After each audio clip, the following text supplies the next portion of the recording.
Hi Minhaj ബിൽഡേഴ്സിലേക്ക് എല്ലാവർക്കും സ്വാഗതം. ഈ കോൺക്രീറ്റ് എന്തിനാണ് മിക്സ് ചെയ്യുന്നതെന്ന് പറയട്ടെ. നമ്മൾ ഈ ഒരു വീട്ടിൽ സ്റ്റീൽ വിൻഡോസാണ് പ്രൊവൈഡ് ചെയ്യുന്നത്.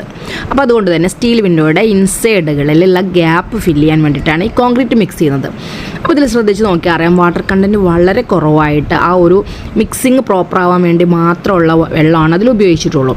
കൂടുതൽ വെള്ളം ഉപയോഗിക്കുമ്പോൾ എന്താ ഉണ്ടാകുന്നത് വെച്ചാൽ അതിനുള്ളിൽ ആ വെള്ളം കെട്ടി നിന്നിട്ട് തുരുമ്പ് വരാനുള്ള ചാൻസസ് കൂടുതലാണ്.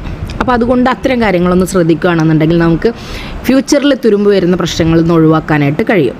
ഇങ്ങനെ കോൺക്രീറ്റ് ഫില്ല് ചെയ്യുന്നത് കൊണ്ട് തന്നെ ഇതിനുള്ളൊരു സ്ട്രെങ്ത്ത് കൂട്ടുകയും റിജിഡിറ്റി വർദ്ധിപ്പിക്കുകയും ചെയ്യും. അപ്പോൾ അതുകൊണ്ട് എല്ലാ ഫ്രെയിമുകളിലും ഇതുപോലെ ഫില്ല് ചെയ്ത് ചെയ്യുന്നതാണ് ഏറ്റവും ബെറ്റർ ആയിട്ടുള്ളത് കേട്ടോ. ഇത് നമ്മൾ ഫ്രെയിമിനെ ആങ്കർ ബോൾട്ടും ഫാസ്റ്റനേഴ്സും ഒക്കെ ഉപയോഗിച്ചിട്ട് വാളിലേക്ക് സ്ട്രോങ്ങിലായിട്ട് ഫിക്സ് ചെയ്യാനായിട്ട് നമുക്ക് സഹായിക്കും. അതുപോലെ തന്നെ നോയ്സ് വൈബ്രേഷനൊക്കെ കുറയ്ക്കാനായിട്ട് ഇതിങ്ങനെ ഫില്ല് ചെയ്യുന്നത് കൊണ്ട് വളരെയധികം ഉപകാരപ്രദമാണ് കേട്ടോ. അതുപോലെ തന്നെ ഇത് ഫില്ല് ചെയ്യുന്നതിന് മുൻപ് ഫ്രെയിമിൻ്റെ ഇൻസൈഡ് സർഫേസ് സിങ്ക് പ്രൈമർ അല്ലെങ്കിൽ എപ്പോക്സി കോട്ടിംഗ് ഒക്കെ കവറിങ് ഉണ്ടായിരിക്കുന്നതാണ് ഏറ്റവും ബെറ്റർ. അങ്ങനെ ചെയ്യണം. അതുപോലെ ഫാക്ടറിയിൽ ഗാൽവനൈസിങ് ചെയ്തിട്ട് വരുന്ന ഫ്രെയിം ആണെന്നുണ്ടെങ്കിൽ ഈ റസ്റ്റ് പ്രോബ്ലം പിന്നീട് ഉണ്ടാവില്ല.